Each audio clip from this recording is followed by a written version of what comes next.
বহু বছর আগের কথা, যখন আকাশের রং আজকের তুলনায় অনেক বেশি গাঢ় নীল ছিল এবং মানুষের মুখের কথা পাথরের দাগের মতো অটল থাকত। এটা সেই সময় ছিল যখন মানুষ প্রদীপের আলোয় মনের অবস্থা পড়ে নিতে পারত এবং বাতাসের আজানের প্রতিধ্বনি আত্মাকে শান্তি দান করত। অরবের মরুভূমির মাঝে একটি পুরনো শহর আবাদ ছিল, যার নাম ছিল রায়ান, যা নিজের খেজুর এবং আতরের সুগন্ধের জন্য বিখ্যাত ছিল। কিন্তু এই শহরের জাঁকজমক থেকে দূরে জনশূন্য প্রান্তরের কোলে একটি বস্তি ছিল, যেখানে গরিবদের কাঁচা ঘরবাড়ি ছিল।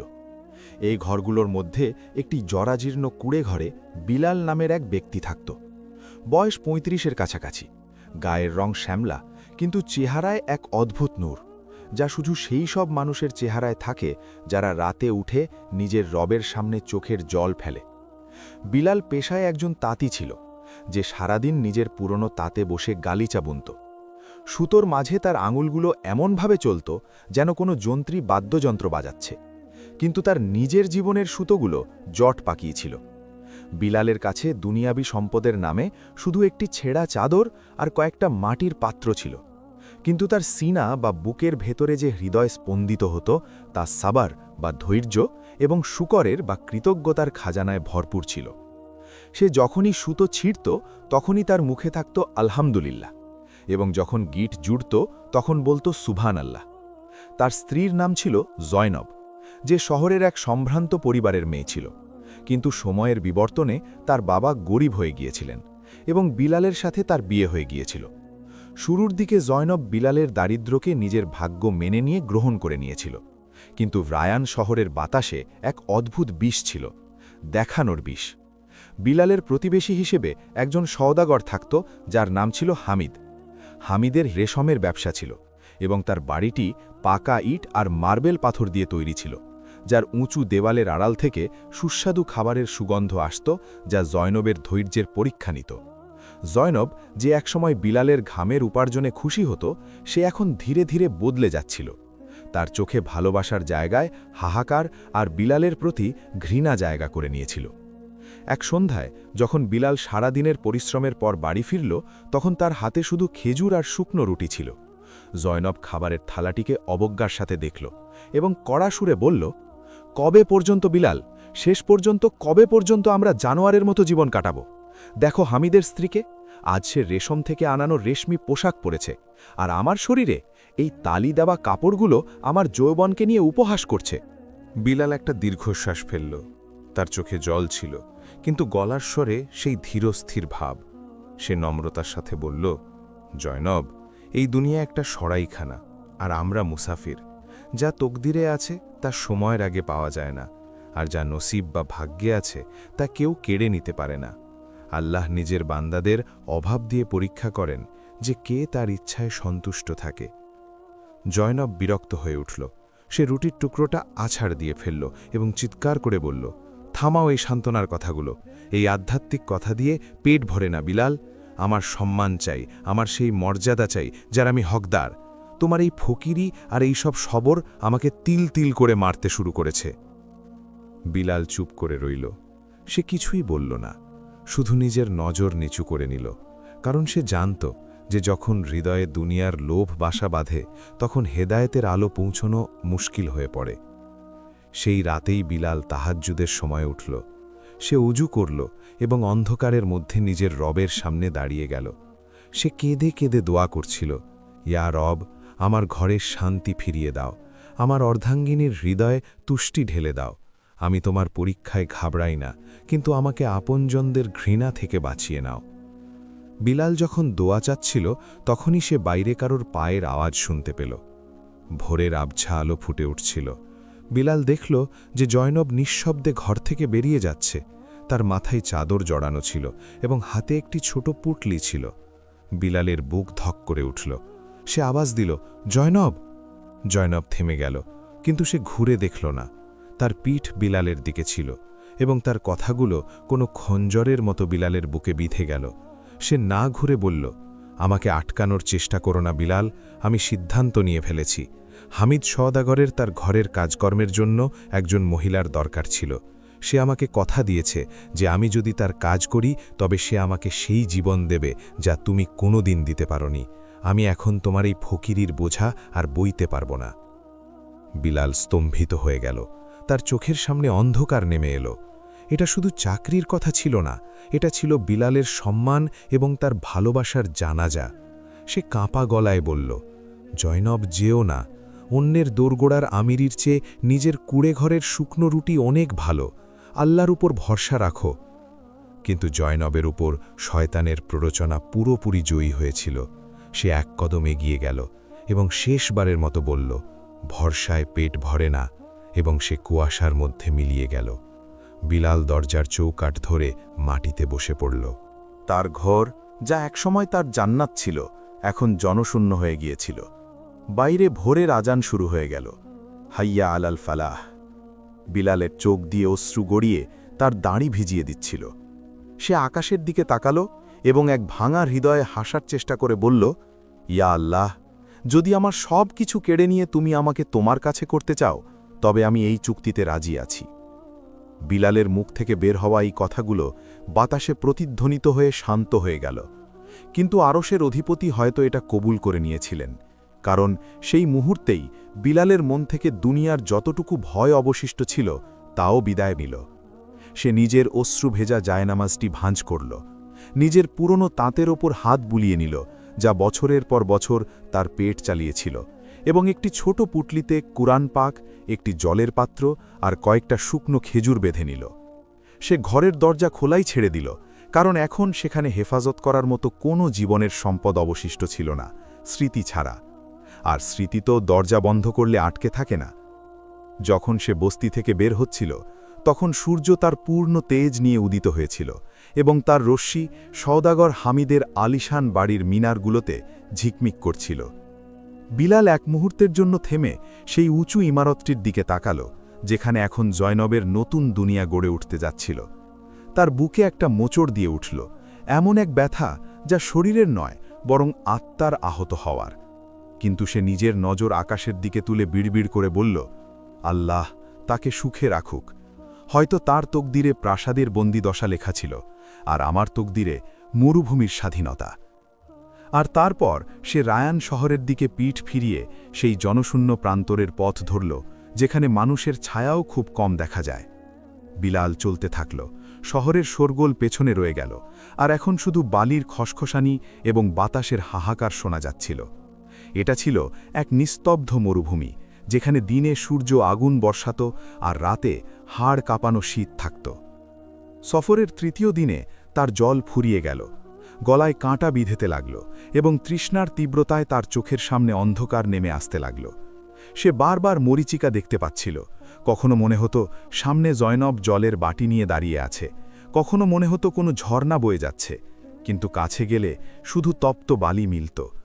সে হোঁচট খেয়ে পড়ে গেল। গরম বালি তার মুখ পুড়িয়ে দিল, কিন্তু সে সাহস হারাল না। সে বালিতে তায়াম্মুম করল এবং সেখানেই শুয়ে জোহরের নামাজ আদায় করল। নামাজের পর যেমনই সে চোখ খুলল, দেখল দূরে দিগন্তে ধুলোর এক মেঘ উড়ছে। ভালো করে লক্ষ্য করে বোঝা গেল যে ওটা একটা বড় বাণিজ্যিক কাফেলা, যা হয়তো ইয়েমেনের দিকে যাচ্ছিল। বিলাল নিজের অবশিষ্ট শক্তি সঞ্চয় করে সেই কাফেলার দিকে এগিয়ে গেল। কাছে পৌঁছে দেখল যে এই কাফেলা কোনো সাধারণ সওদাগরের নয়, বরং বিখ্যাত ধনী মীর সুজদানের ছিল, যার কাছে শত শত উট আর ঘোড়ার বাহিনী ছিল। কাফেলার লোকেরা একটি মরুদ্যানের কাছে আস্তানা গাড়ছিল। বিলাল, যার অবস্থা এক ফকিরের চেয়েও খারাপ হয়ে গিয়েছিল, তাদের তাঁবুর কাছে পৌঁছাল এবং এক পাহারাদারকে বলল, হে আল্লাহর বান্দা, এক ঢোক জল পাওয়া যাবে? পাহারাদার তাকে অবজ্ঞার সাথে দেখল। তার ছেঁড়া কাপড় আর ধুলো মাখা মুখ দেখে সে ধাক্কা দিয়ে বলল, চল, সর এখান থেকে। এটা মীর সুলতানের তাঁবু, এখানে ভিখারিদের কোনো জায়গা নেই। বিলাল মাটিতে পড়ে গেল, কিন্তু সে কোনো অভিশাপ দিল না, শুধু এতটুকু বলল, জল আল্লাহর, আর আমরা সবাই তার মুখাপেক্ষী। এখনও এই কথা কাটাকাটি চলছিলই যে এক গম্ভীর কণ্ঠস্বর এলো, কিসের গোলমাল? তাঁবু থেকে মীর সুলতান বাইরে এলো, এক বলিষ্ঠ ব্যক্তি, যার আঙুলে আংটি আর গলায় দামি মুক্তোর মালা ছিল। সে বিলালকে দেখল এবং নিজের শান দেখানোর জন্য চাকরদের বলল, একে জল দিয়ে দাও, যাতে এ না বলে যে সুলতানের দরবার থেকে কেউ তৃষ্ণার্থ ফিরে গেছে। তবে খেয়াল রেখো, এ যেন আমাদের মালামালের ধারে কাছে না ঘেঁষে। বিলাল জল পান করল, আল্লাহর শকর আদায় করল এবং একটি খেজুর গাছের ছায়ায় বসে পড়ল।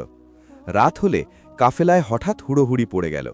মীর সুলতানের গর্জন শোনা গেল, গদ্দার, চোর, আমার হীরের থলি গায়েব, যা আমি এইমাত্র মসনদে রেখেছিলাম। তাঁবুতে আমি আর আমার চাকর ছাড়া কেউ আসেনি। সে রাগে তলোয়ার বের করে নিল। সন্দেহের কাঁটা তৎক্ষণাৎ বিলালের দিকে ঘুরল, কারণ সেই এক অপরিচিত ব্যক্তি ছিল যে সন্ধ্যায় সেখানে এসেছিল। পাহারাদাররা বিলালকে ঘিরে ধরল। নিশ্চয়ই এই ফকিরি চুরি করেছে। যখন একে জল দেওয়া হচ্ছিল তখন এর নজর আমাদের মালের ওপর ছিল। মীর সুলতান রাগে পাগল হয়ে যাচ্ছিল। সে হুকুম দিল, এর তল্লাশি নাও, আর যদি মাল না পাওয়া যায় তবে চাবুক মেরে সত্যিটা বের করো। বিলাল অনেক বোঝালো, আল্লাহর কসম, আমি চোর নই, আমি তো শুধু নিজের তৃষ্ণা মেটাতে এসেছিলাম। কিন্তু সম্পদের নেশায় মত্ত সুলতান একটি কথাও শুনল না। বিলালের হাত খেজুর গাছের কাণ্ডের সাথে বেঁধে দেওয়া হলো। তার পিঠে চাবুক পড়তে লাগল। প্রতিটি চাবুকের আঘাতে তার মুখ থেকে শুধু বের হচ্ছিল, ইয়া আল্লাহ, ইয়া রহমান। তার পিঠ দিয়ে রক্ত বইতে লাগল, কিন্তু সে চুরির মিথ্যে স্বীকারোক্তি দিল না। ব্যথার তীব্রতায় যখন বিলাল প্রায় অজ্ঞান হতে যাচ্ছিল, তখনই কাফেলার এক বাবুর্চির চিৎকার শোনা গেল, হুজুর থামুন, পাওয়া গেছে, থলি পাওয়া গেছে। সবাই স্তব্ধ হয়ে গেল। বাবুর্চি কাঁপা কাঁপা হাতে হীরের থলি দেখিয়ে বলল, হুজুর, এই থলি আপনার পোষা বাজ পাখি মাংসের টুকরো মনে করে তুলে নিয়েছিল এবং পাশে থাকা গাছের ডালে ফেলে রেখেছিল। এখন আমি চাঁদের আলোয় কিছু একটা চকচক করতে দেখলাম তো বুঝতে পারলাম। মীর সুলতানের হাত থেকে চাবুকটি খসে পড়ে গেল। পুরো কাফেলা লজ্জার সাগরে ডুবে গেল। এক নির্দোষ নামাজি এবং মুসাফিরের ওপর জুলুম করার ভয় সবার চেহারায় ছিল। সুলতান দৌড়ে বিলালের কাছে এলো। সে নিজের হাতে দড়ি খুলল এবং কাঁদতে কাঁদতে বিলালের পায়ে পড়ে গেল। আমাকে ক্ষমা করে দাও মুসাফির, আমার সম্পদ আমাকে অন্ধ করে দিয়েছিল, আমি গুনাহগার। বিলাল ব্যথায় কোকাতে কোকাতে তাকে তুলল। তার চেহারায় এখনও সেই নুরানি চমক ছিল। সে সুলতানের চোখের জল মুছে দিল এবং হাসি মুখে বলল, ক্ষমা আমার কাছে নয়, সেই রাব্বুল আলামিনের কাছে চাও মীর সুলতান, যিনি আজ তোমাকে এই শিক্ষা দিলেন যে পোশাকের ফকিরি মানেই ঈমানের অভাব নয়। আমি তোমাকে ক্ষমা করলাম কারণ আমি চাই না কেয়ামতের দিন আমার কারণে তোমার ওপর কোনো প্রশ্ন উঠুক। এটা শুনে সুলতান আরও লজ্জিত হল। সে সোনার মোহর ভর্তি একটি থলি বিলালের দিকে বাড়িয়ে দিল। এটা তোমার কষ্টের ক্ষতিপূরণ, গ্রহণ করো।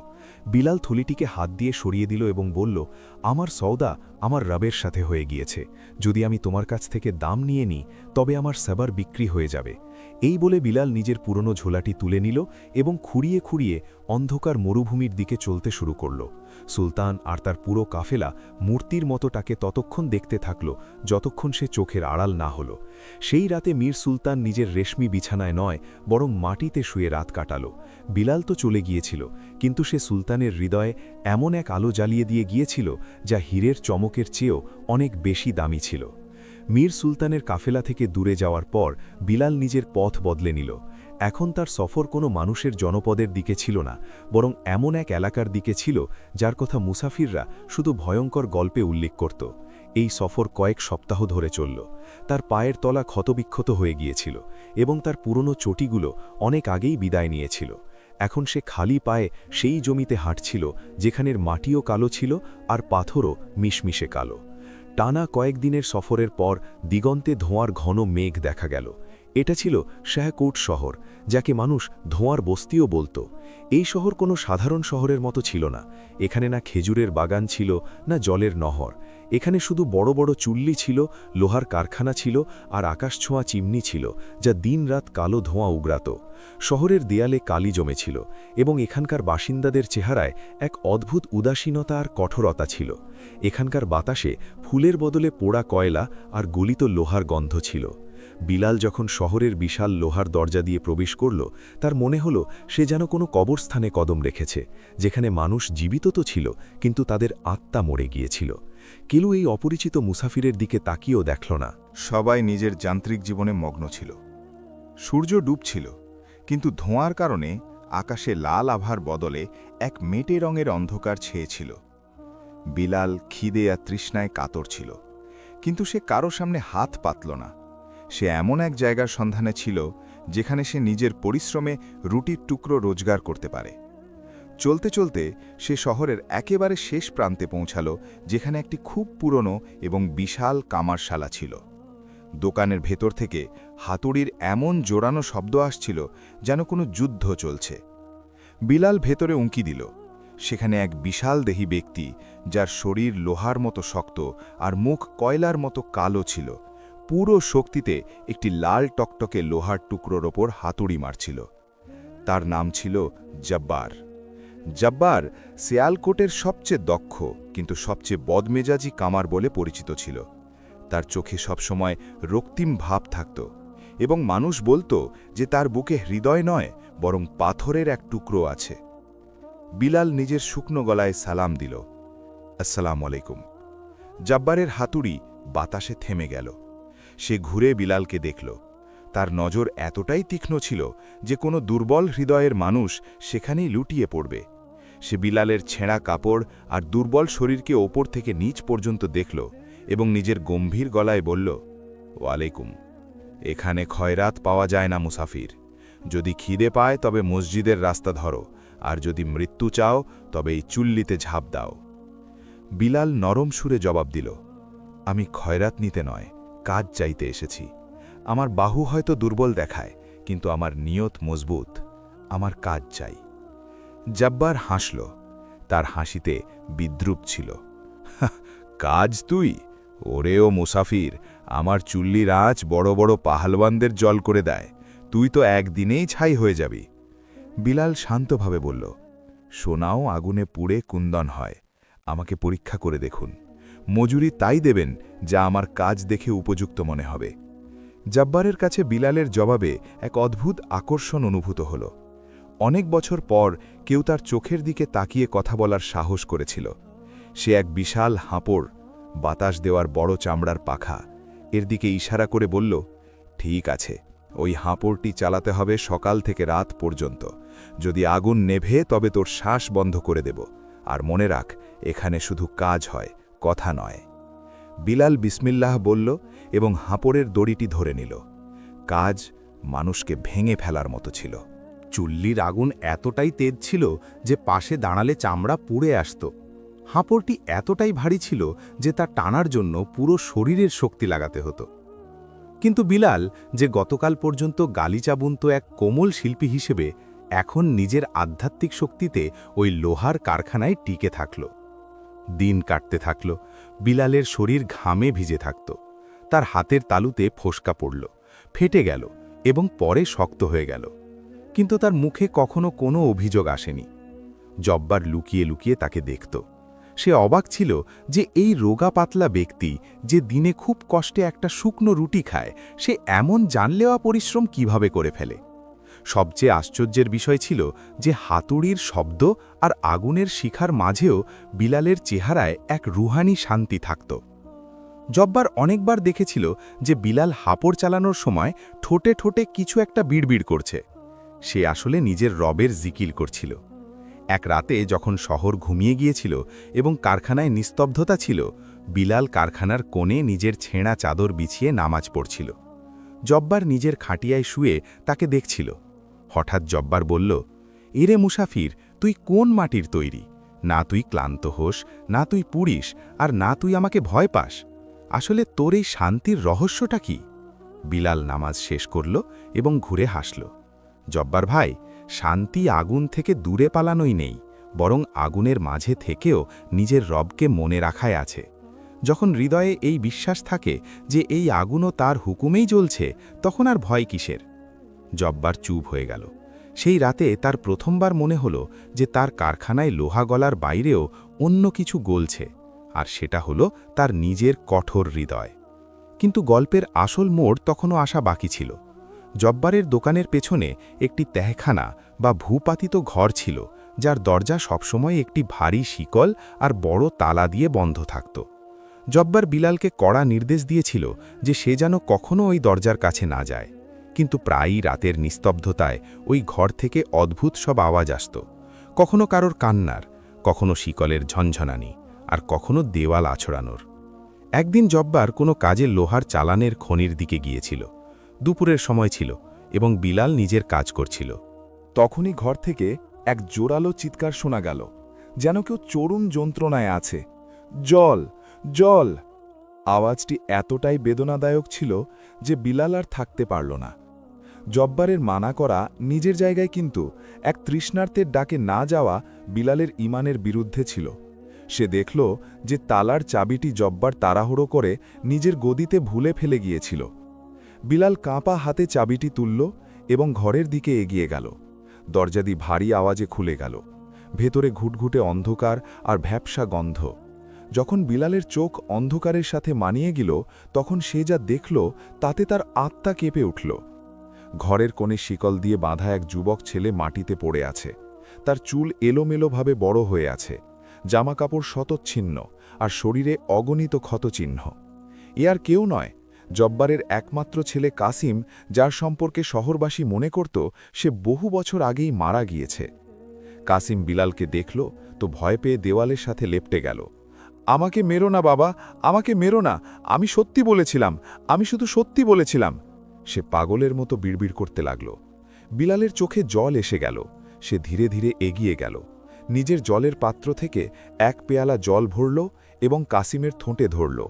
কাসিম এক নিঃশ্বাসে জল পান করল এবং তারপর বিলালকে বিস্ময়ের সাথে দেখতে লাগল। তুমি বাবার সাথে ন? না আমার ভাই, আমি শুধু এক মুসাফির। বিলাল তার ক্ষতগুলো নিজের চাদরের টুকরো দিয়ে পরিষ্কার করতে করতে জিজ্ঞেস করল, তোমার সাথে এই ব্যবহার, আর তাও তোমার নিজের বাবার হাতে? কাসিমের চোখে এক অদ্ভুত চমক ছিল, পাগলামির নয়, বরং এক গভীর রহস্যের। সে বিলালের হাত ধরে ফিসফিস করে বলল, বাবার খারাপ নন, বাবা ভয় পেয়ে আছেন। ওনার মনে হয় যে আমার কথা এই শহরকে জ্বালিয়ে দেবে। মুসাফির, এই শহরের শাসক শাহ এ জুলমাত হুকুম দিয়েছেন যে যেই আশা বা আলোর কথা বলবে তাকে হত্যা করা হবে। আর আমি স্বপ্ন দেখি মুসাফির, আমি এমন এক ভোরের স্বপ্ন দেখি যেখানে এই ধোঁয়ার মেঘ কেটে যাবে। বিলাল বুঝতে পারল এই ছেলেটি পাগল ছিল না, বরং সে ছিল এমন এক বিদ্রোহী যে অন্ধকারের বস্তিতে আলোর কথা বলার সাহস করেছিল। আর জব্বার কোনো জালেম বাবা নয়, বরং একজন নিরুপায় বাবা ছিল, যে নিজের ছেলেকে জালেম বাদশার তলোয়ার থেকে বাঁচানোর জন্য দুনিয়ার চোখে তাকে মৃত আর নিজের চোখে পাগল ঘোষণা করে এই ঘরে বন্দী করে রেখেছিল। বিলাল যখন এই বাস্তবতা বোঝার চেষ্টা করছে, তখনই হঠাৎ পেছন থেকে দরজা সজোরে খুলে গেল। সেখানে জব্বার দাঁড়িয়েছিল। তার বিশাল শরীর রাগে কাঁপছিল, হাতে একটি লোহার তপ্ত লড়ার, চোখে হিংস্রতা। তুই আমার আমানতে খেয়ানত করলি মুসাফির! জব্বার গর্জে উঠল, তার আওয়াজে ঘর কেঁপে উঠল। আমি বলেছিলাম এই দরজা খুলবি না, এখন তোকের খেসালত দিতে হবে। জব্বার পুরো শক্তিতে বিলালের দিকে ধেয়ে এলো। কাসিম চিৎকার করল, না বাবা, এ তো নেক মানুষ! কিন্তু জব্বারের রাগ সপ্তম আকাশে ছিল। তার ভয় ছিল যে বিলাল তার রহস্য শহরে ফাঁস করে দেবে এবং বাদশার সিপাহীরা তার ছেলেকে নিয়ে যাবে। বিলাল নিজের জায়গা থেকে নড়ল না। সে না তো বাঁচার চেষ্টা করল আর না পালালো।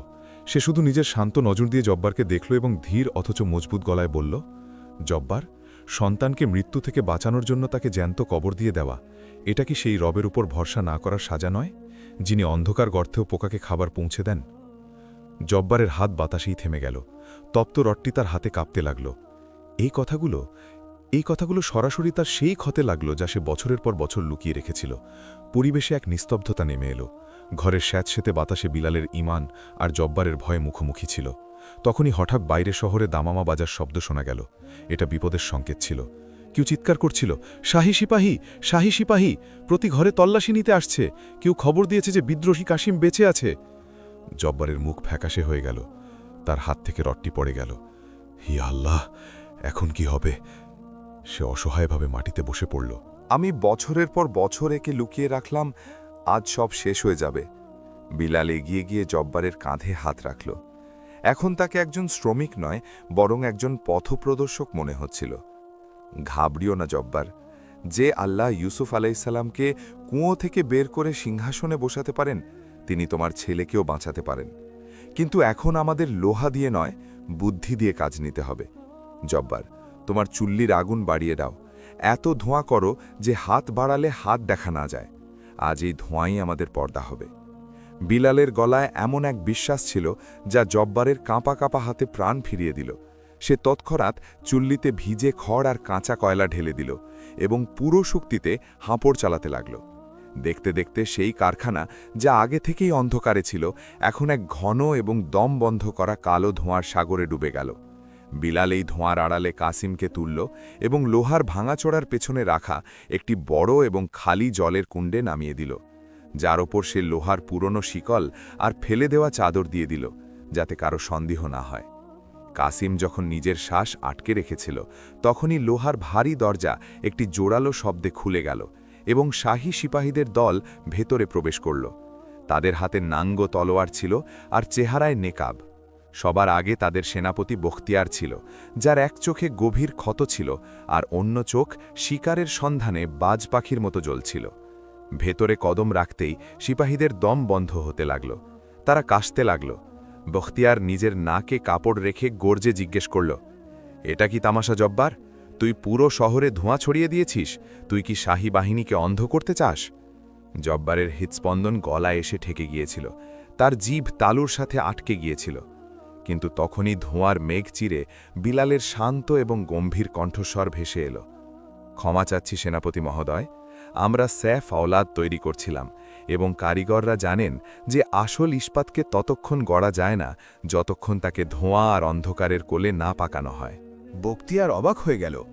সে ধোঁয়ার মধ্যে থেকে ভেসে আসা বিলালের চেহারাকে দেখল, যা ঘাম আর কালিতে মাখা ছিল, কিন্তু তার চোখে ভয়ের লেশ মাত্র ছিল না। বখতিয়ার ধীরে ধীরে এগিয়ে এলো। তার তলোয়ারের ডগা বিলালের বুক থেকে মাত্র 1 ইঞ্চি দূরে ছিল। সে সন্দেহ ভরা নজরে জিজ্ঞেস করল, তুই কে?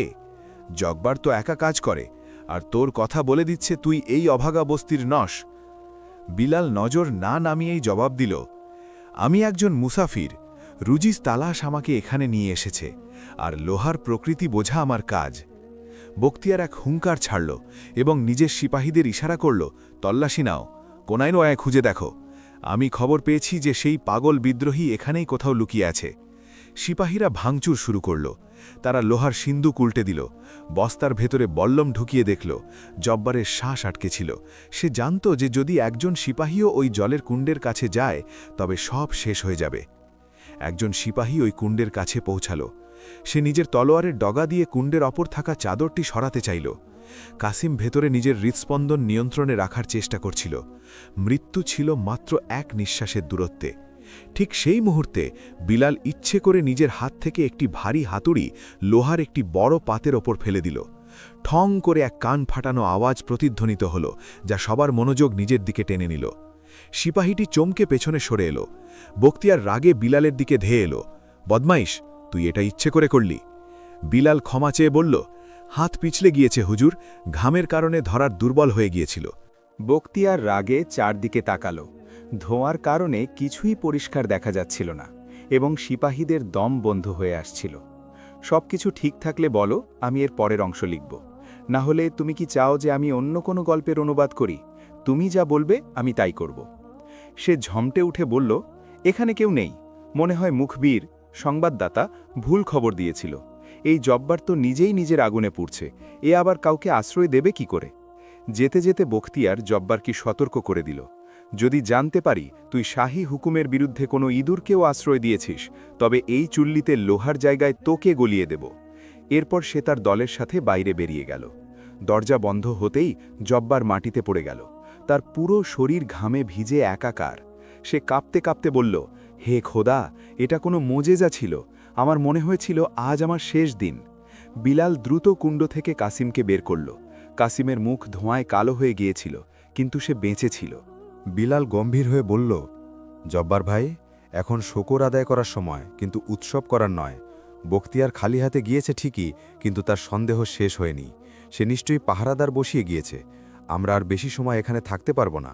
ভোর হওয়ার আগেই আমাদের এই অন্ধকারের বস্তি থেকে বের হতে হবে। কাসিম দুর্বল গলায় বলল, কিন্তু শহরের 4টি দরজাই বন্ধ এবং দেয়ালে পাহারা আছে, আমরা কিভাবে বের হব? বিলাল কাসিমের চোখের দিকে তাকালো এবং এক অদ্ভুত বিশ্বাসের সাথে বলল, যখন জামিনের রাস্তা বন্ধ হয়ে যায়, তখন আল্লাহ এমন কোনো রাস্তা খুলে দেন যা কল্পনাতেও আসে না। এই কারখানায় কি কোনো পুরনো পথ, কোনো নর্দমা বা কোনো সুড়ঙ্গ নেই যা শহরের বাইরে যায়? জব্বার কিছু ভাবল এবং তারপর তার চোখে চমক এলো। হ্যাঁ, একটা রাস্তা আছে। নোংরা জল বের হওয়ার পথ, যা বহু বছর আগে বন্ধ করে দেওয়া হয়েছিল, ওটা সরাসরি শহরের প্রাচীরের নিচ দিয়ে গিয়ে জঙ্গলে বের হয়েছে। কিন্তু সেই পথ খুব বিপজ্জনক। সেখানে বিষাক্ত পোকা আর দুর্গন্ধময় কাদা আছে। আর শুনেছি সেই সুড়ঙ্গ এখন দুর্বল হয়ে গিয়েছে, যে কোনো সময় ধসে পড়তে পারে। বিলাল নিজের পুঁটলি তুলে নিল এবং বলল, বিষাক্ত পোকা থেকে বাঁচা সম্ভব, কিন্তু জালিম বাদশাহের বিষ থেকে নয়। এটাই আমাদের পথ। চলো, আল্লাহর নাম নাও। তিনজন মিলে সুড়ঙ্গের মুখ থেকে পাথর সরালো। এক দুর্গন্ধময় আর ঘুটঘুটে অন্ধকার পথ তাদের সামনে মুখ খুলে দাঁড়িয়েছিল। এটা স্বাধীনতার পথ ছিল নাকি মৃত্যুর, তা কেউ জানত না। কিন্তু বিলালের তাওয়াক্কুল, আল্লাহর উপর ভরসা, তাদের সেই অন্ধকারে কদম রাখার সাহস জোগাল। আর এইভাবে একজন মুসাফির, একজন কামার আর একজন বিদ্রোহী শাহজাদা স্যারকোটের মাটির নিচে এক নতুন এবং ভয়ঙ্কর সফরে বেরিয়ে পড়ল। এই সফর জমিনের বুকে নয়, বরং শহরের নারীর ভেতর দিয়েছিল। সুড়ঙ্গের মুখটি যেন কোনো ক্ষুধার্ত হিংস্র পশুর খোলা মুখ ছিল, যা শতাব্দীর দুর্গন্ধ আর নীরবতাকে নিজের ভেতরে জমিয়ে রেখেছিল। যেমনই তারা সেই সরু আর পিচ্ছিল পথে পা রাখল, এক ভয়ঙ্কর পচা গন্ধ তাদের অভ্যর্থনা জানাল। বাতাস এতটাই ভারী আর বিষাক্ত ছিল যে শ্বাস নেওয়াও কোনো আজাবের চেয়ে কম ছিল না। এটা নোংরা জলের নিকাশি পথ ছিল, যা মানুষ ভুলে গিয়েছিল। কিন্তু এখানকার দেওয়ালগুলো আজও সেই নোংরা অপবিত্রতার সাক্ষী দিচ্ছিল, যা শহরের মানুষের শরীর থেকে নয়, বরং তাদের আত্মা থেকে বেরিয়েছিল। বিলাল সবার আগে ছিল। তার হাতে একটি মশাল ছিল, যা সে পুরনো কাপড় আর তেলে ভিজিয়ে বানিয়েছিল। কিন্তু এখানকার অক্সিজেন এতটাই কম ছিল যে আগুনের শিখাও দম হারাত আর বারবার নিভু নিভু হতো। তার পেছনে কাসিম ছিল, যে প্রতিটি পদক্ষেপে হোঁচট খাচ্ছিল। আর সবার শেষে জব্বার, যে এক পাহাড়ের মতো নিজের ছেলের সুরক্ষার জন্য ঢাল হয়ে দাঁড়িয়েছিল। হাঁটু পর্যন্ত কাদা আর আবর্জনার মধ্যে ডুবে তারা এগিয়ে যাচ্ছিল। পায়ের নিচে কখনো ভাঙা ইট আসত, তো কখনো মরা পশুর হাড়, যা মরমর করে ভাঙলে নিস্তব্ধতায় এক ভয়ঙ্কর প্রতিধ্বনি সৃষ্টি করত। সুড়ঙ্গের ভেতরের অন্ধকার শুধু আলোর অনুপস্থিতি ছিল না, বরং এটি ছিল এক জীবন্ত অস্তিত্ব, যা তাদের সাহস নিংড়ে নিচ্ছিল। কিছুক্ষণ চলার পর কাসিমের শ্বাস ফুলতে লাগল। জব্বার দ্রুত এগিয়ে গিয়ে নিজের ছেলেকে ধরে ফেলল। তার চোখে জল ছিল, যা অন্ধকারে কেউ দেখতে পেল না। সে ভারী গলায় বলল, হিম্মত হারাস না আমার বাঘ। আমি তোকে লোহার শিকলে এই জন্য বেঁধে রাখিনি যে তুই এই কাঁদায় মরে যাবি। তুই তো শহরকে আলোকিত করার স্বপ্ন দেখেছিস। তোর স্বপ্ন কি এতটাই দুর্বল? বিলাল থামল। সে নিজের নিভু নিভু মশালটি ওপরে তুলল, যাতে তাদের চেহারায় হলুদ আলো পড়ল। সে কাসিমের চোখের দিকে তাকালো এবং এক রুহানি হাসির সাথে বলল, কাসিম, হজরত ইউনুস আলাইহিসসালামের গল্প মনে আছে?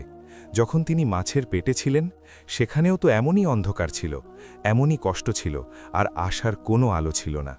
কিন্তু তিনি অন্ধকারকে নিজের কবর মনে করেননি, বরং সেটাকে সেজদার জায়গা বানিয়ে নিয়েছিলেন। তিনি নিজের রবকে ডেকেছিলেন। আর তারপর কি হলো? সেই অন্ধকার থেকেই তার মুক্তির পথ বেরিয়ে এলো। এই সুড়ঙ্গ কোনো কবর নয়, এটা মাছের পেট। শুধু ধৈর্য ধরো, কিনারা আসলো বলে। বিলালের কথাগুলো যেন মরা শরীরে প্রাণ ফিরিয়ে দিল। জব্বার কাসিমকে নিজের মজবুত পিঠে তুলে নিল। এক বাবা, যিনি একসময় নিজের ছেলেকে দুনিয়ার ভয়ে লুকিয়ে রেখেছিলেন, আজ তাকে দুনিয়ার সাথে লড়ার জন্য নিজের পিঠে তুলে নিয়েছিলেন। তারা আবার চলতে শুরু করল, কিন্তু পরীক্ষা এখনও শেষ হয়নি। হঠাৎ সুড়ঙ্গের ছাদ থেকে ধুলো আর ছোট পাথর পড়তে লাগল। ওপরের মাটিতে শাহী ঘোড়া চলাচলের কারণে কম্পন হচ্ছিল। বিলাল চিৎকার করে বলল, দ্রুত চলো, ছাদ দুর্বল হয়ে গিয়েছে, যে কোনো সময় পড়ে যেতে পারে। তারা কয়েক কদম এগোতেই এক জোরালো শব্দ হল, এবং ঠিক তাদের পেছনে সুড়ঙ্গের এক বিশাল অংশ ভেঙে পড়ল। রাস্তা বন্ধ হয়ে গিয়েছিল। এখন পেছনে ফেরার কোনো সুযোগ ছিল না, শুধু সামনে যাওয়ার রাস্তা ছিল, আর সেটাও কখন ধসে যায় তা কেউ জানত না। তখনই আর এক বিপদ এলো। সুড়ঙ্গের নিচু অংশে জল জমেছিল। এটা বৃষ্টির জল নয়, বরং শহরের নর্দমার পচা জল ছিল, যা কোমর পর্যন্ত গভীর। তাতে অদ্ভুত রকমের বড় বড় ইঁদুর আর বিষাক্ত পোকা ভাসছিল। জল এতটাই ঠান্ডা ছিল যে হাড়ের ভেতর কাঁপুনি ধরে যেত। কাসিম, যে জব্বারের পিঠে ছিল, সে ভয়ে কাঁপতে লাগল যখন সে দেখল জলের ওপর শত শত ছোট ছোট উজ্জ্বল চোখ তাদের দিকে তাকিয়ে আছে। বিলাল নিজের লাঠি দিয়ে জল পিটিয়ে ওই প্রাণীগুলোকে তাড়িয়ে দিল এবং বলল, ভয় পেও না, ওরাও নিজেদের প্রাণ বাঁচাচ্ছে। আল্লাহর সৃষ্টি আমাদের ততক্ষণ ক্ষতি করে না যতক্ষণ আল্লাহর হুকুম না হয়। তারা জলে নামার সিদ্ধান্ত নিল। প্রতিটি পদক্ষেপে কাদা তাদের নিচের দিকে টানছিল, যেন পাতালের শক্তিরা তাদের আটকাতে চায়। জব্বারের দম আটকে আসছিল। কাসিমের ওজন আর কাদার মরণ কামড় তার শক্তি ভেঙে দিচ্ছিল, কিন্তু সে থামল না। সে প্রতিটি কদমে ইয়া আল্লাহ বলতো আর এগিয়ে যেত। ঘণ্টার পর ঘণ্টা সফরের পর যখন তাদের মনে হলো যে এবার তাদের শক্তি ফুরিয়ে গিয়েছে এবং এই অন্ধকার কোনোদিন শেষ হবে না, তখনই বিলাল বাতাসের দিকে তাকালে বদল অনুভব করল। পচা গন্ধের জায়গায় এখন ভিজে মাটি আর বুনো ঘাসের মিষ্টি সুবাস আসছিল। বাতাস! বিলাল চিৎকার করে উঠল, তাজা বাতাস! আমরা পৌঁছে গিয়েছি। সামনে দূরে একটি ছোট্ট বিন্দু দেখা গেল, যা হালকা চাঁদের আলো ছিল। তারা পাগলের মতো সেই আলোর দিকে ছুটল। যখন তারা সুড়ঙ্গের মুখ থেকে বাইরে বেরোল, তারা কাদা আর ময়লায় মাখামাখি হয়েছিল, কিন্তু তাদের ফুসফুসে যে বাতাস গেল তা স্বাধীনতার বাতাস ছিল। তারা একটি ঘন এবং জনশূন্য জঙ্গলের মাঝে বেরোয়েছিল, যেখানে বিশাল বিশাল গাছ আকাশ ছুঁয়েছিল আর চাঁদ পূর্ণ তেজে ঝিকমিক করছিল। তিনজন সেখানেই ঘাসের উপর শুয়ে পড়ল। জব্বার কাসিমকে মাটিতে শুইয়ে পাগলের মতো তার মুখ চুম্বন করতে লাগল। তুই বেঁচে আছিস আমার বাচ্চা, তুই বেঁচে আছিস। বাবা ছেলের মিলনের এই দৃশ্য দেখে বিলালের চোখও ভিজে গেল। সে আকাশের দিকে হাত তুলে সেজদায় পড়ে গেল। সেই কাদা মাখা জমিতেই সে নিজের রবের শুকরিয়া আদায় করল। কিছুক্ষণ জিরিয়ে নেমার পর তারা পাশেই বয়ে চলা এক ঝর্ণার কাছে গেল। তারা নিজেদের শরীর থেকে সেই ময়লা আর দুর্গন্ধ ধুয়ে ফেলল, যা সাহকোটের চিহ্ন ছিল। বিলাল যখন অজু করল আর মুখ ধুইল, জলের শীতলতা তার ক্লান্তি অনেকখানি কমিয়ে দিল। কিন্তু এখন এক নতুন প্রশ্ন তাদের সামনে ছিল, যাব তো যাব কোথায়? কাশিম যে এখন একটু ভালো বোধ করছিল, জঙ্গলের গভীরে ইশারা করে বলল, বিলাল ভাই, বাবা, আমি বইয়ে পড়েছিলাম যে এই জঙ্গলের ওই পারে ওয়াদিয়ে নূর, অর্থাৎ আলোকিত উপত্যকার পথ আছে, যেখানে পুরনো আমলের দরবেশরা থাকত। কিন্তু মানুষ বলে এই জঙ্গলে মায়াবী ছায়া বাস করে। যেই এতে ঢোকে সে স্মৃতি হারিয়ে ফেলে অথবা পথ হারিয়ে চিরকালের জন্য এখানেই বন্দী হয়ে যায়। জব্বার নিজের কুঠারটি, যা সে কারখানা থেকে সাথে এনেছিল, সেটি শক্ত করে ধরল এবং বলল, আমরা মৃত্যুর মুখ থেকে ফিরে এসেছি কাশিম, এখন ছায়াকে ভয় কিসের? যতক্ষণ আমার বাহুতে জোর আছে, তোকে কোনো আঁচ লাগতে দেব না। কিন্তু বিলাল চুপ ছিল। সে জঙ্গলের পরিবেশ অনুভব করছিল। সেখানে এক অদ্ভুত নীরবতা ছিল, এমন নীরবতা যা ঝড়ের আগে থাকে। সে গম্ভীর হয়ে বলল, কাশিম ঠিকই বলছে, এই জঙ্গল সাধারণ নয়। এখানকার গাছগুলোও এমন মনে হচ্ছে যেন নিজেদের মধ্যে কথা বলছে। আমাদের খুব সাবধানে চলতে হবে। এখানে শত্রু তলোয়ার নিয়ে নয়, বরং বিভ্রম হয়ে আসবে। তারা সফর শুরু করল। জঙ্গল এতটাই ঘন ছিল যে চাঁদের আলো খুব কষ্টে মাটিতে পৌঁছাচ্ছিল। ঝোপঝাড়ের কাঁটা তাদের কাপড় ছেড়ে দিচ্ছিল। চলতে চলতে তাদের মনে হতে লাগল যে কেউ তাদের পিছু নিচ্ছে। কখনো শুকনো পাতা ভাঙার আওয়াজ আসত, তো কখনো বাতাসে খসখসানি হতো। জব্বার বারবার পেছনে ফিরে দেখত, কিন্তু সেখানে কেউ থাকত না। হঠাৎ কাশিম থামল এবং একটি গাছের দিকে ইশারা করে চিৎকার করে উঠল, বাবার, দেখো! তারা দেখল এক বিশাল বটগাছের ওপর কিছু অদ্ভুত চিহ্ন আঁকা আছে। লাল রঙের থাবার চিহ্ন, যা টাটকার রক্ত দিয়ে লাগানো মনে হচ্ছিল, আর গাছের নিচে মানুষের মাথার খুলির এক স্তূপ ছিল। এই দৃশ্য হৃৎকম্পন ভরিয়ে দেওয়ার মতো ছিল। বিলাল সেই চিহ্নগুলো ভালো করে দেখল এবং তার কপালে চিন্তার ভাঁজ পড়ল। এটা হারিয়ে যাওয়া গোত্রের সীমানা, বিলাল নিচু গলায় বলল। আমি শুনেছিলাম যারা স্যাকোঠের জুলুম থেকে পালাতো আর ধরা পড়ত না, তারা এই জঙ্গলে এসে বুনো হয়ে যেত। তারা নিজেদের মানবতা ছেড়ে দিয়েছে এবং এখন তারা প্রতিটি অপরিচিত মানুষকে নিজেদের শত্রু মনে করে। বিলাল কথা শেষ করার আগেই জঙ্গলের চারপাশ থেকে অদ্ভুত সব শীষ দেওয়ার আওয়াজ আসতে লাগল। এটা পাখিদের আওয়াজ ছিল না, বরং মানুষদের একে অপরকে সংকেত দেওয়ার আওয়াজ ছিল। দেখতে দেখতে ঝোপঝাড় থেকে ডজন ডজন ছায়া বেরিয়ে এলো। তাদের শরীরে পশুর চামড়া ছিল, মুখ রং দিয়ে আঁকা, আর হাতে পাথর আর হাড়ের তৈরি হাতিয়ার ছিল। তারা বিলাল, জব্বার আর কাসিমকে 4 পাশ থেকে ঘিরে ফেলল। জব্বার গর্জে উঠে নিজের কুঠার তুলল, খবরদার, যদি কেউ এগিয়ে আসো তবে মাথা কেটে দেব। কিন্তু সেই বুনো মানুষদের সর্দার, যে এক লম্বা চওড়া আর ভয়ঙ্কর দেখতে ব্যক্তি ছিল এবং যার ভলায় মরা সাপের মালা ছিল, সে এক কদম এগিয়ে এলো। সে জব্বারের কুঠার দেখে ভয় পাওয়ার বদলে এক নিষ্ঠুর হাসি দিল এবং নিজের অদ্ভুত ভাষায় কিছু বলল। তারপর সে ভাঙা ভাঙা ভাষায়, যা হয়তো বহু বছর আগে সে ভুলে গিয়েছিল, ভারী গলায় বলল, স্যাকোঠের লোহা আর শাহী রক্তের গন্ধ, তোমরা আমাদের শিকার ন, তোমরা আমাদের কোরবানি, বলিদান। বিলাল বুঝতে পারল যে এখানে শক্তি কোনো কাজ করবে না। ওদের সংখ্যা অনেক বেশি ছিল এবং তারা নিজেদের এলাকার প্রতিটি কোণ চিনত। বিলাল জব্বারের হাত নামিয়ে দিল এবং সামনে এগিয়ে গিয়ে নিরস্ত্র হয়ে সেই সর্দারের চোখের দিকে তাকিয়ে বলল, আমরা শত্রু নই, আমরাও সেই জালেমের দ্বারাই নির্যাতিত যার প্রতি ঘৃণার আগুন তোমাদের বুকে জ্বলছে। আমরা সিয়ালকোট থেকে লোহা বা শাহী রক্ত আনিনি, আমরা সেখান থেকে আশা বাঁচিয়ে নিয়ে এসেছি। সর্দার বিলালকে দেখল, তারপর কাসিমের দিকে তাকালো, যে জাখাম আর দুর্বল ছিল।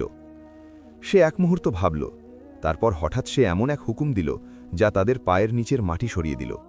সে নিচের লোকদের বলল, এদের বেঁধে ফেলো। আজ রাতে নিস্তব্ধ লেকের তীরে ফায়সালা হবে যে এরা আশা নাকি গুপ্তচর। যদি গুপ্তচর বের হয় তবে কুমিরের পেট ভরবে, আর যদি সত্যি মাজলুম হয় তবে এদের ওই পারে যাওয়ার অনুমতি মিলবে যেখান থেকে কেউ ফিরে আসে না। তাদের দড়ি দিয়ে বেঁধে ফেলা হলো। জব্বার রাগে ফুঁসছিল, কিন্তু কাসিমের খাতিরে নিরুপায় ছিল। বিলাল তখনও শান্ত ছিল, তার তাওয়াক্কুল তখনও টলেনি। তাদের জঙ্গলের আরও গভীর অংশে নিয়ে যাওয়া হলো, যেখানে একটি লেক ছিল যার জল কুচকুচে কালো ছিল এবং যাতে কোনো ঢেউ উঠছিল না। কিন্তু বিলাল জানত না যে এই গোট্র আর এই লেকের ওই পারে এমন এক বাস্তবতা তাদের জন্য অপেক্ষা করছিল যা তার পুরো জীবনের দর্শন নাড়িয়ে দেবে। সেখানে তাদের এমন এক ব্যক্তির সাথে দেখা হওয়ার কথা ছিল যার সম্পর্কে দুনিয়া মনে করত সে কেবল একটি উপকথা। একজন এমন বৃদ্ধ হেকিম যার কাছে সময় পড়ার জ্ঞান ছিল, কিন্তু যার মূল্য ছিল অনেক বেশি। সফর আরও জটিল হয়ে গিয়েছিল। স্যাকোটের অন্ধকার তো পেছনে পড়ে গিয়েছিল, কিন্তু জঙ্গলের এই রহস্যময় অন্ধকার তার চেয়ে অনেক বেশি গভীর আর পুরনো ছিল। নিস্তব্ধ লেকের তীরে মশাল জ্বলছিল, যার শিখা বাতাসে কোনো নাগিনের মতো দুলছিল। গোত্রের লোকেরা, যাদের মুখ রং করা ছিল আর চোখে হিংস্রতা ছিল, এক বিশাল গোল হয়ে জমা হয়েছিল। মাঝে বিলাল, জব্বার আর কাসিম হাঁটু গেড়ে বসেছিল। তাদের হাত দড়ি দিয়ে পেছনে বাঁধা ছিল। সামনে লেকের জল এতটাই কালো আর স্থির ছিল যে তাতে তাকালে নিজের আত্মার প্রতিচ্ছবিও ডরাবোনা মনে হতো। জলের ওপর নড়াচড়া হলো এবং বেশ কিছু বড় বড় কুমিরের মুখ দেখা গেল, যারা নিজেদের শিকারের অপেক্ষায় ছিল। গোত্রের সর্দার তার হাড়ের তৈরি মালাটি শক্ত করে ধরল এবং একটি পাথরের খঞ্জর বাতাসে ঘোরাল। সে নিজের গম্ভীর আওয়াজে বলল, এই অপরিচিতদের আত্মায় স্যাকোটের বিষ আছে। যদি আমরা এদের জ্যান্ত ছাড়ি তবে এই বিষ আমাদের জঙ্গলকেও মেরে ফেলবে। লেকের দেবতা ক্ষুধার্থ, এদের ওনার হাতে তুলে দাও। দুজন হৃষ্টপুষ্ট বুনো মানুষ কাসিমকে ধরে তুলে লেকের দিকে টেনে নিয়ে যেতে লাগল। কাসিম চিৎকার করতে চাইল, কিন্তু ভয়ে তার গলা আটকে গেল। জব্বার দড়ি ছিঁড়তে ছটফট করতে লাগল, আমার ছেলেকে ছেড়ে দাও, আমাকে মেরে ফেলো, কিন্তু ওকে ছেড়ে দাও। তার চিৎকার নিস্তব্ধতা চিড়ে ফেলল, কিন্তু সেই পাষাণ হৃদয়ের মানুষদের ওপর কোনো প্রভাব পড়ল না। বিলাল নিজের চোখ বন্ধ করে নিল।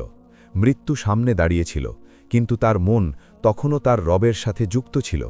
সে ধীর কিন্তু মজবুত গলায় কলমা শাহাদাত পড়তে শুরু করল।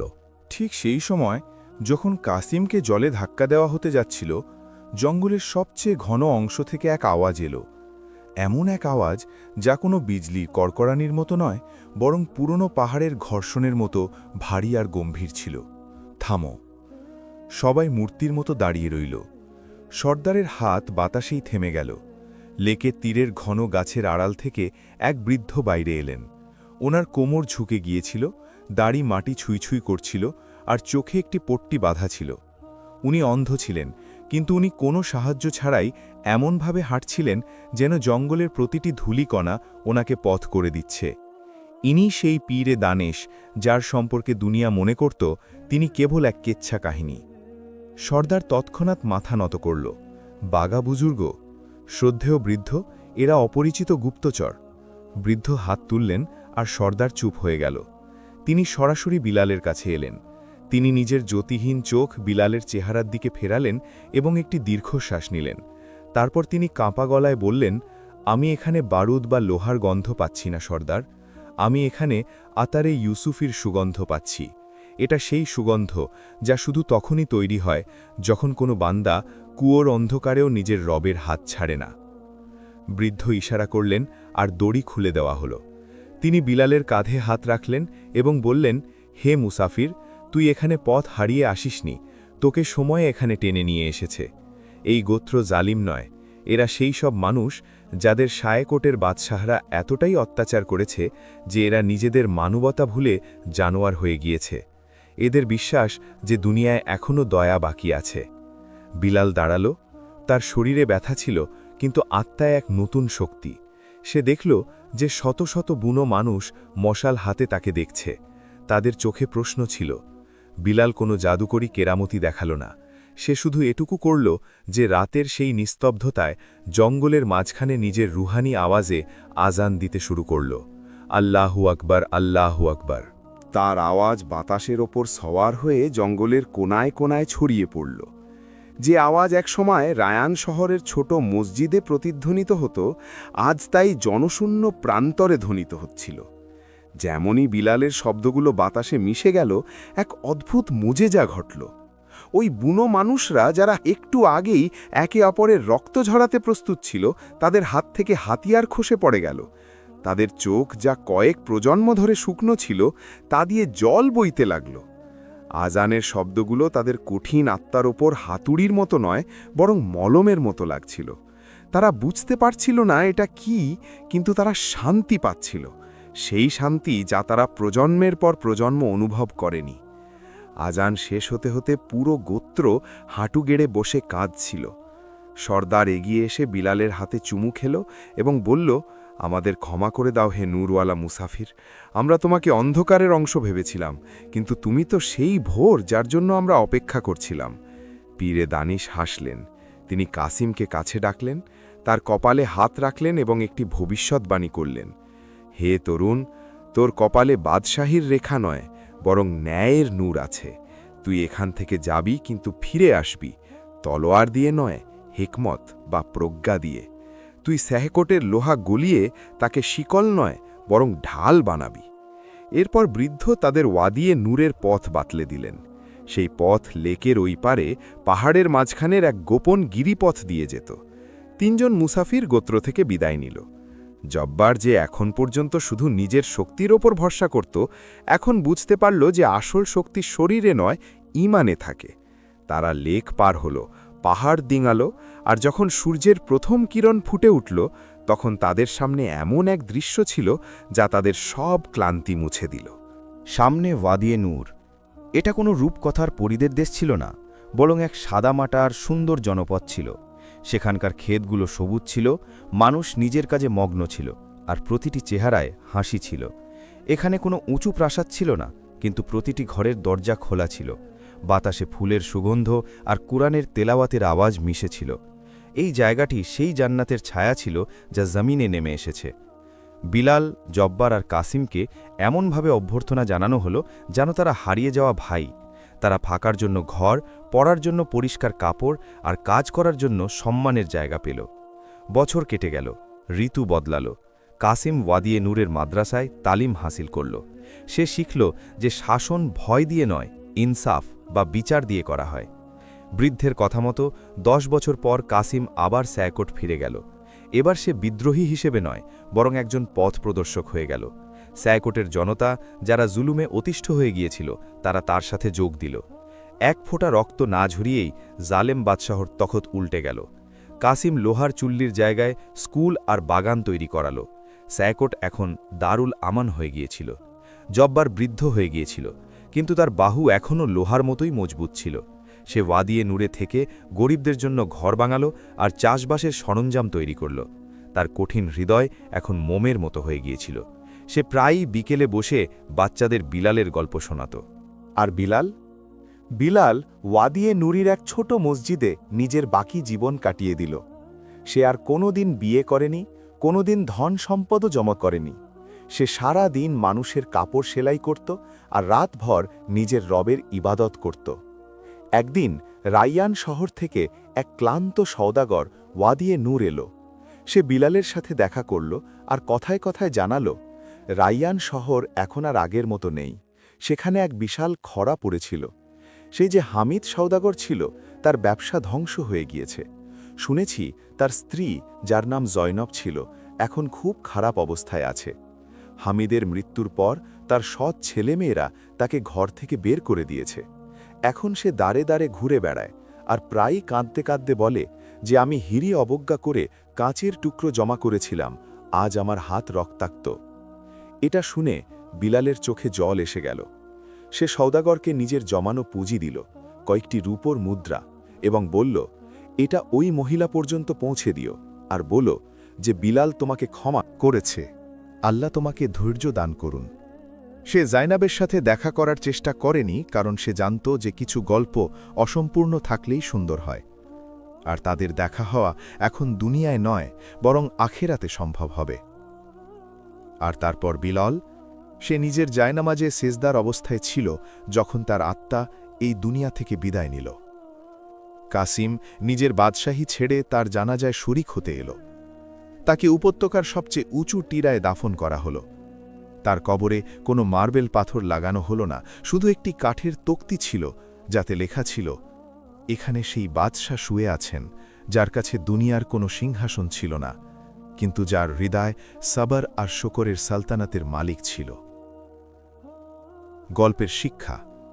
বিলালের জীবন শেখায় যে যখন মানুষ আল্লাহর উপর পুরো ভরসা করে নেয়, তখন মরুভূমিও মরুদ্যান হয়ে যায়, আর আগুনও ঠান্ডা হয়ে যায়। বিপদ মানুষকে ভাঙতে নয়, বরং তার মর্যাদা উঁচু করতে আসে। যদি আপনাদের এই রুহানি আর আবেগঘন সফর পছন্দ হয়ে থাকে আর বিলালের গল্প আপনাদের হৃদয় ছুঁয়ে থাকে, তবে প্লিজ এই ভিডিওটি লাইক করবেন এবং আপনাদের বন্ধু ও পরিবারের সাথে শেয়ার করবেন। এমনই শিক্ষামূলক আর হৃদয় আলোকিত করার মতো সত্য গল্পের জন্য আমাদের চ্যানেলটি এক্ষুনি সাবস্ক্রাইব করুন এবং ঘণ্টি বাটনটি টিপুন, যাতে প্রতিটি নতুন গল্প সবার আগে আপনার কাছে পৌঁছায়। কমেন্টে সুবহানাল্লাহ বা নিজের মতামত নিশ্চয়ই লিখবেন। আল্লাহ আমাদের সবাইকে বিলালের মতো সাবার আর ঈমান নসিব করুন। আমিন।